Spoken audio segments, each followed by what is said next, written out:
Have you ever really, truly stopped to ask where your deepest beliefs come from? Today, we're going to dive into that very question. This isn't about telling anyone what to believe, not at all. It's about taking a closer look at how belief itself is constructed. And that brings us to the one single question that's going to guide our whole exploration today. It's a simple one, but it's got some serious weight to it. When it comes to the beliefs that literally define who we are, did we ever really get to choose?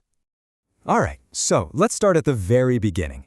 For most of us, our journey with any kind of belief system, well, it doesn't really begin with a choice. It starts as an inheritance. Think about this for a second. Before we can even say our first word, before we can form a single coherent thought, many of us are already given a label, a belief system. It just becomes part of our identity because of the family we're born into, the culture we're surrounded by, or just the coordinates on the map where we happen to land. And that right there, that gets to the absolute heart of this whole philosophical puzzle. If a decision is made for us, before we even have the tools to understand what it means, can we honestly call it our own choice?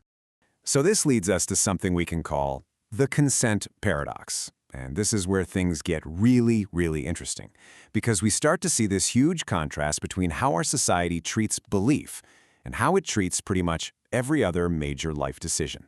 In almost every other important part of our lives, right, we operate on this key principle, informed consent. The idea is super simple but incredibly powerful. You have to understand what you're agreeing to before you agree to it. I mean, just look at this stark contrast. For things like voting, signing a legal contract, or agreeing to a medical procedure, society absolutely demands our understanding and consent. But for belief, arguably one of the most powerful forces in a person's life, it's often just assigned at birth, way before we could possibly get what it all means. So, what do we do with this paradox? Well, the source material we're looking at proposes a fascinating thought experiment. This isn't a hard and fast rule. It's just a way to explore this idea of creating a kind of neutral space for kids to grow into their own minds. Let's just play with this what if for a minute. What if, instead of being labeled from day one, kids were simply given the space to develop their own ability to reason, to think critically, all in a space that was free from any formal identification with one single belief system?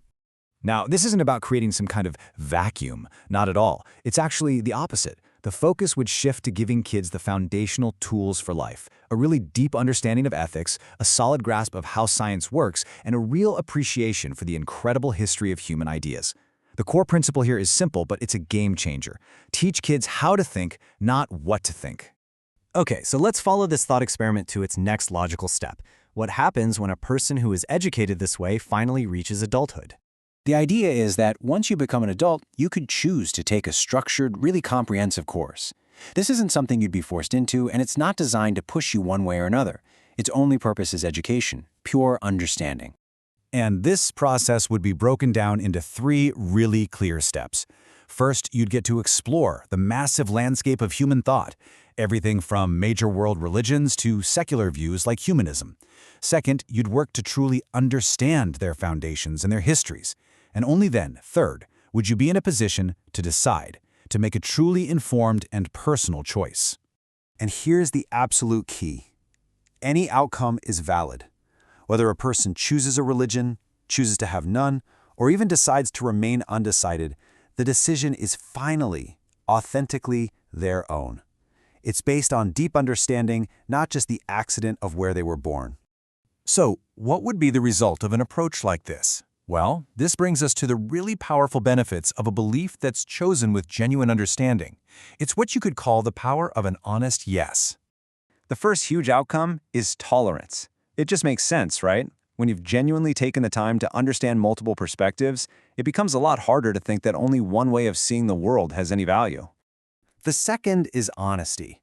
A belief that's been questioned, that's been examined, and then consciously chosen, that holds a different kind of strength, a different integrity. It's a conviction that comes from the inside out, not just from outside pressure or tradition. And finally, all of this leads to meaning. Belief becomes less about fear or the weight of inheritance, and way more about a positive, personal search for purpose. It shifts from feeling like an obligation to feeling like a discovery. This quote just nails it. It captures the essence of this whole idea so perfectly. The goal of a process like this isn't to weaken belief. It's to make sure that whatever a person holds dear, it's held with a profound sense of honesty and personal conviction. And that brings us to our final thought, which is really about the value of questioning itself. Ultimately, our ability to ask questions, to be curious, to seek out understanding, that is one of our greatest strengths as people. If you look at history, it's what has always driven progress, compassion, and a deeper connection to each other. And so, we end right back where we started with this one powerful question. After exploring this whole idea of choice and consent and understanding, I'll leave you to think about it for yourself. Did you get the chance to choose? And maybe more importantly, why does the answer to that question matter so much?